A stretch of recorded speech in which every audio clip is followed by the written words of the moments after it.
দেখো আজকে এখন দিচ্ছি হচ্ছে বিভক্তি ও নির্দেশকের মধ্যে পার্থক্য। এটা পড়লেই তোমাদের ক্লিয়ার হয়ে যাবে নির্দেশক আর বিভক্তিটা কী এবং পার্থক্য কী। যেমন 1 নম্বরে পার্থক্য, বিভক্তি কী হয়, শব্দের পরে বসে। যেমন আমি যোগকে আমাকে, বুঝতে পারলে? তাহলে বিভক্তি শব্দের পরে বসে। নির্দেশকও শব্দের পরে বসে, কিন্তু কখনো কখনো নির্দেশক আগেও ব্যবহৃত হয়।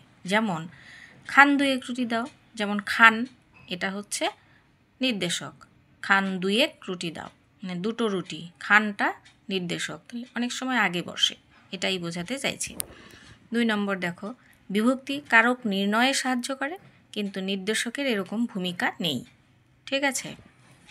3 নম্বর, বিভক্তি ব্যক্তি বা বস্তুর সংখ্যা নির্দেশ করতে পারে না।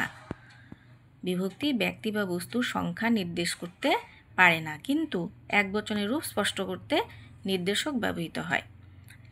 যেমন আমাকে এ, ঠিক আছে, বিভক্তি, এটা হচ্ছে এ বিভক্তি দিয়ে বোঝানো হয়েছে। যেমন হলো আরেকটা দিলাম ছাত্রকে, তার মানে একজন, এ বিভক্তি দিয়ে বোঝানো হয়েছে। বুঝতে পারলে?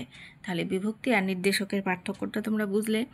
দেখো তাহলে এই পার্থক্যটা তোমরা একটু ভালো করে খাতায় লিখে নাও এবং ভিডিওটা স্কিপ না করে তোমরা লিখে নাও।